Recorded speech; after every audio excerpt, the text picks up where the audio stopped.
Bien, muy buenos días a todos. Vamos a comenzar con el desarrollo de las distintas unidades de la materia. En este caso les voy a explicar todos los contenidos de la unidad número 1 a través de esta presentación. En esta misma clase van a tener un archivo donde va a estar explicado la teoría de esto mismo que voy a estar conversando ahora con ustedes, y una actividad de trabajos prácticos a resolver, que bueno, la pueden ir enviando. No le vamos a poner fecha a tope por todo esto que estamos viviendo con el tema de la cuarentena y demás, pero a medida que vayan pudiendo ir entregándola a través de la mensajería interna. Es un archivo de Word, es muy fácil de resolver. Tienen que ir contestando cada uno de los ejercicios que se van planteando. Bien, vamos a adentrarnos en la materia en sí. Nosotros estamos trabajando en la parte de matemática aplicada. Habíamos dicho cuando les presenté el programa que la unidad número 1 iba a consistir en una introducción básicamente a lo que es la estadística. ¿Sí? El nombre que le hemos puesto a la unidad número 1 es métodos estadísticos en la investigación científica, y vamos a ver un poquito de qué se trata. ¿Qué vamos a tratar? De qué se trata la estadística y dato estadístico, las distintas etapas de la investigación científica, cómo formulamos el problema, cómo hacemos un experimento, cómo recopilamos datos estadísticos, los distintos tipos de relevamiento, la diferenciación entre lo que es población y muestra, la diferenciación entre lo que es una unidad estadística, una unidad de relevamiento, cómo vamos a separar un relevamiento estadístico de un relevamiento dinámico, cómo vamos a presentar esos datos, es decir, los vamos a clasificar, a tabular y a describirlos, y vamos a ver el concepto de inferencia estadística, o estadística de generalización, o también llamada inferencia fina. Entonces, para comenzar con el término de estadística, es un vocablo que viene de la palabra estado. Desde hace muchísimo tiempo todas las distintas organizaciones a nivel gubernamental trataban de tener datos. ¿Datos de qué? De la población, de nacimientos, de muertes, etc. La terminología habla de una forma de compilar, organizar, resumir, presentar y analizar datos estadísticos. Lo que yo le agrego a eso es que todo esto a nosotros nos tiene que servir para algo. ¿Y para qué nos va a servir? Para tomar decisiones frente a una sensación o a una situación de incertidumbre, ¿sí? Entonces lo vamos a definir en forma corta, además de lo que agregamos anteriormente, como un método bien caracterizado para tomar decisiones frente a la incertidumbre. Vamos a conocer dos tipos: la descriptiva, que es la que se refiere puramente a recolectar, presentar y describir datos, y la inferencial, que lo que hacemos es usar esos datos que recolectábamos anteriormente y describimos para tomar decisiones, ¿sí? Y que después vamos a extender a otro grupo más grande que lo vamos a llamar población, y que ya vamos a ver de qué se trata. Acá tenemos una gráfica de lo que les expliqué anteriormente. Nosotros tenemos dos tipos de estadística, ¿sí? La descriptiva y la inferencial. En la descriptiva nosotros tenemos métodos para organizar, resumir, presentar los datos. Con eso luego vamos a tomar decisiones sobre una población. Una población es un grupo más grande. Entonces, a través de los datos que obtuvimos en una determinada muestra, ¿sí?, vamos a inferir que esos mismos datos, con un margen de error aceptable, son los mismos que pasan en la población. ¿A qué vamos a llamar dato? No toda información que ande dando vueltas, sea cuantitativa, numérica o cualitativa también, como vamos a ver más adelante, va a ser considerado un dato estadístico. Para cumplir con esa cuestión tiene que representar o darnos alguna relación significativa. Es decir, que esos datos que nosotros vamos a obtener, nosotros tenemos que tener un objetivo para analizarlos y tenemos que tener posibilidad de compararlos, de relacionarlos entre sí. Es decir, la altura de una persona por sí sola puede ser un dato para esa persona, o puede ser un dato aislado, o directamente no ser un dato, pero ya si tenemos 100 personas con su altura, podemos analizarlo, podemos interpretarlo, podemos sacar distintas conclusiones. Ni hablar si relacionamos los datos de esas 100 personas con su altura, con su edad, con su condición física, etcétera, etcétera, etcétera, ¿sí? Todos esos datos que nosotros vayamos arrojando nos van a ir dando un cierto número de gráficos, de parámetros, para los cuales nosotros vamos a ir estudiando cuál es la mejor forma de representarlos. Los datos estadísticos van a estar divididos en dos grandes grupos, y luego a su vez va a haber subgrupos. Es decir, nosotros tenemos los datos que son cualitativos, que van a arrojar una respuesta que se denomina categórica. ¿A qué llamamos dato cualitativo? Aquel que la respuesta no es numérica. Por ejemplo, ¿te gusta esto? ¿Sí o no? ¿Cuál es el porcentaje o cuál es el grado que te gusta un programa de radio? Mucho, poco, algo, ¿sí? Estamos hablando de todas cuestiones que no tienen que ver con los números, que miden cualidades. Sí va a pasar después que a una cierta cualidad la podemos cuantificar. Acá entra el concepto de número binario, muy utilizado en la carrera de ustedes. Por ejemplo, cuando queremos asignar un sí o un no, asignamos un 1, un sí, un 0, un no. Estamos trabajando con números, pero con respuestas cualitativas. El otro grupo grande de datos son los cuantitativos, que responden directamente con números, ¿sí? Estos van a medir cantidades y, como dijimos anteriormente, algún dato cuantitativo lo podemos tener también como cualitativo en forma categorizada. Los datos, entonces, vamos a tener los cualitativos: esto me gusta, esto no me gusta, esto es genial, esto me encanta, sí, no, mucho, poco, etcétera, etcétera. Y los cuantitativos, a su vez, se van a dividir en lo que son los discretos, que son aquellos en los cuales no podemos tener forma de fraccionarlos numéricamente. Es decir, si yo pregunto cuántas personas hay en un aula, no voy a poder responder 5,3, 2,8, no. Va a haber 5, o va a haber 6, o va a haber 4, o va a haber 3. En cambio, los continuos, estamos hablando en general de datos abstractos, en los cuales sí se puede fraccionar. Estamos hablando de temperatura, de longitud, de velocidad, que yo puedo decir 173,4 km por hora. Ese tipo de datos, en los cuales se puede fraccionar, que trabajamos con coma y demás, se denominan continuos. Resumiendo lo anterior, vamos a tener dos grupos grandes de datos: cualitativos, respuestas de este tipo, sí, no, me gusta, no me gusta, y cuantitativas, a los cuales los vamos a dividir en discretos y continuos. Discretos no se pueden dividir, fraccionar; continuos sí pueden hacerlo. ¿Cómo recuperamos, o cuál es la mecánica mejor para recopilar datos estadísticos? Son distintos métodos, ¿sí? Que podemos estar utilizando como si fuese un censo, cuando se le realiza un censo a nivel poblacional, que es la recopilación más grande y más puntual de datos, porque se trata de recopilar a toda la población. Tenemos tres métodos, básicamente. Una forma de recopilar datos es buscar datos que ya estén publicados. Siempre hay que citar la fuente. Tiene que ser fuentes confiables, y ese dato o esa información que buscamos nos tiene que servir a nosotros. Lo otro que podemos hacer es diseñar un experimento. Si nosotros vamos diseñando el experimento y vamos registrando o tomando datos para tener la información. Y el último, como les decía anteriormente, el tema del censo, es hacer una encuesta, ¿sí? Haciendo la encuesta, que sería como un experimento, pero esto ya es más grande, más abarcativo. Es lo que pasa por ahí cuando tenemos elecciones, ¿sí? Que llaman por teléfono o te entrevistan en la calle para saber a quién va a votar, qué apreciación tenés de un candidato, de otro y demás. En cualquiera de esos tres métodos se obtienen resultados que luego van a ser presentados. Vamos a un concepto muy importante de esta unidad y que nos va a servir para todas las que siguen, que es el de población y muestra. La población está formada por todos los elementos o artículos o cosas, o como quieran llamarle, que nosotros queremos estudiar, ¿sí? A estos los podemos clasificar de una determinada forma, que es cuando sean de existencia real o abstracta. Una existencia real: un auto, una silla, una cosa, una persona. Y abstracto, lo que hablábamos anteriormente cuando dimos el ejemplo de los datos: temperatura, longitud, velocidad. Pero lo importante que tiene que quedar acá, que la población, ¿sí? O el universo es todo el conjunto de datos del cual nosotros queremos obtener una información. También pueden ser naturales o artificiales, también podemos hablar de elementos simples o complejos, dependiendo de lo que estemos estudiando, siempre dentro de la población. La muestra es una parte de la población.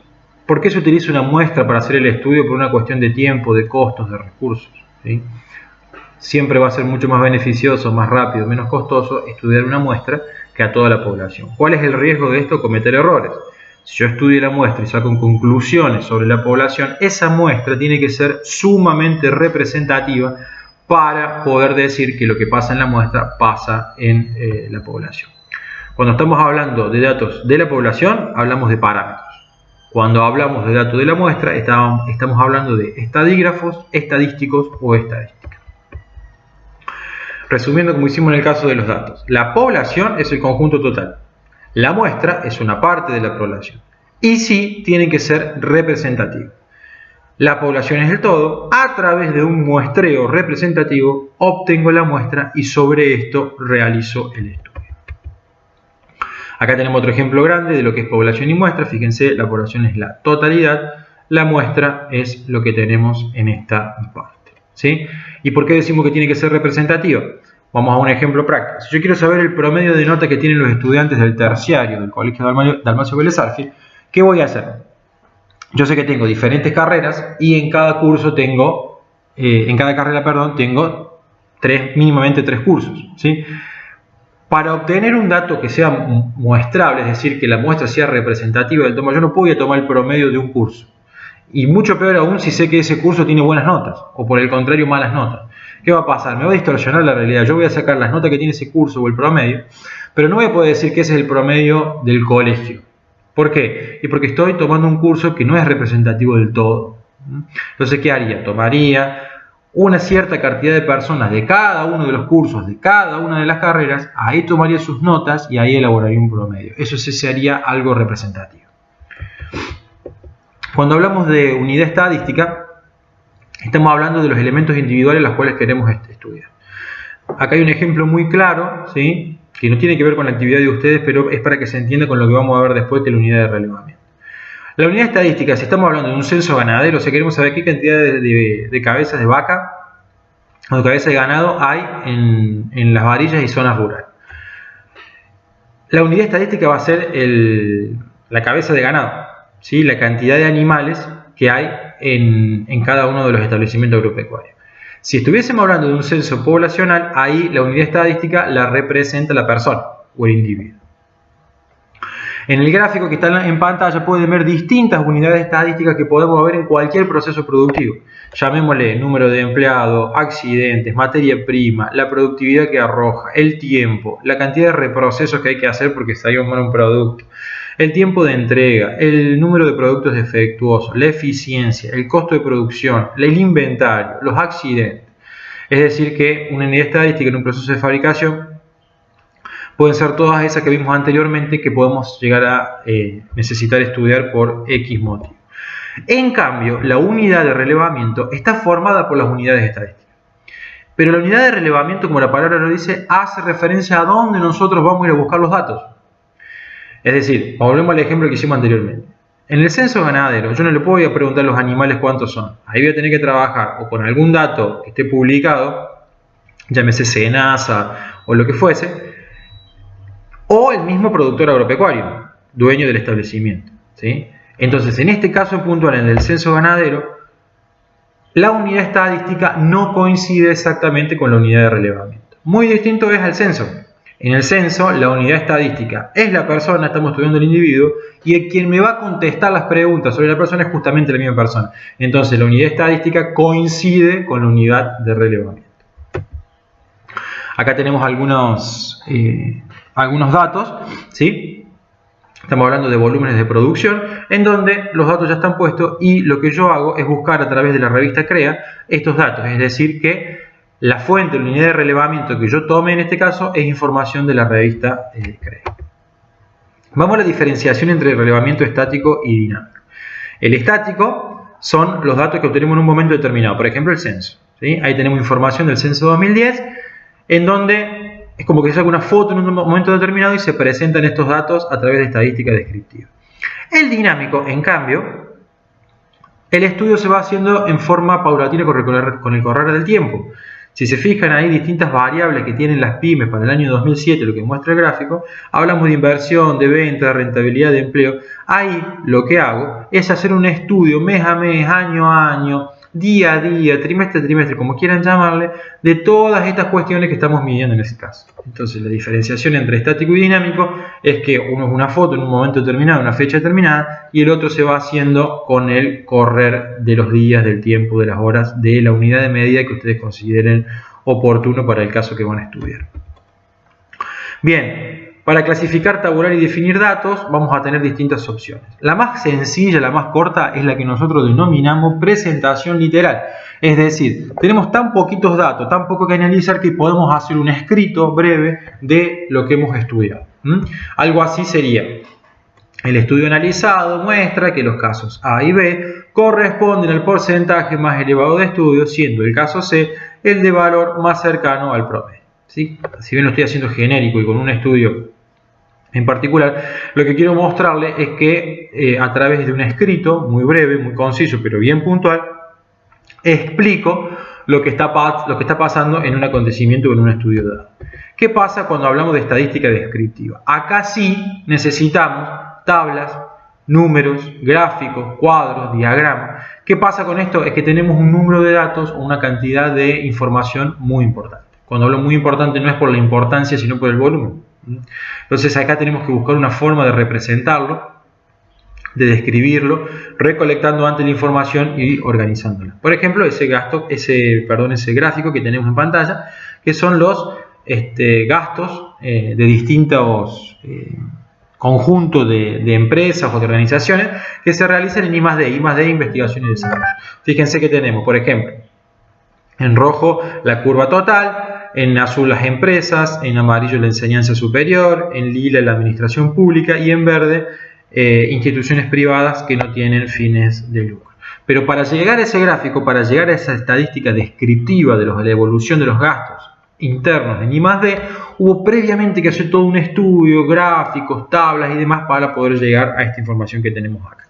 Fíjense la diferencia entre esta y la anterior, que era una presentación literal llanamente. Bien, el último tema de esta unidad es la inferencia estadística, también llamada estadística inductiva, y lo que trata de hacer es que esa población que yo estudié en su momento, que la estudié a través de una muestra, que obtuve resultados, esos resultados que obtuve en la muestra, tratar de inferir que está pasando lo mismo en la población. Para que quede más claro, nosotros arrancamos una población, teníamos ciertas variables que estudiar, las unidades estadísticas, hacemos la selección de la muestra, obtenemos la muestra. Esta muestra dijimos que tenía que ser bien representativa de la población. Luego, analizamos la muestra, la estudiamos, sacamos los gráficos, los valores, los datos que nos interesan. Y a través de esa obtención de datos, inferimos estadísticamente de que eso mismo está pasando en la población. ¿Sí? De que eso mismo que nosotros obtuvimos en la muestra está pasando en la población con un cierto margen de error. ¿Sí? Siempre vamos a trabajar con un margen de error. No exactamente los números que obtengamos en la muestra quieren decir que la población pasa lo mismo. Primero, porque no tenemos forma de comprobarlo, porque no vamos a estudiar a toda la población, para eso hacemos la muestra, para ganar tiempo, recursos, costos y demás. Pero sí hay herramientas que nos dicen que el margen de error con el que vos estás trabajando es aceptable o no es aceptable. Bien, como esto estaba preparado para una clase presencial, este espacio es para hacer preguntas. Este espacio queda abierto para ustedes en la mensajería interna y en las actividades que van a realizar, que van a estar subidas también en la clase como trabajo práctico, y las repito como dije al principio de la clase. No tenemos una fecha límite de entrega, pero sí necesito que lo vayan entregando. Va a ser parte de las notas que van a obtener de las distintas instancias evaluativas que van a tener en la materia. Y bueno, espero haber sido claro con eso. Les agradezco mucho por la atención que me han brindado. Los espero en el aula para que sigan leyendo y viendo las presentaciones, y nos mantenemos en contacto hasta cualquier momento. El aula disponible, mensajería interna disponible para cualquier consulta y a disposición. Que tengan buena jornada.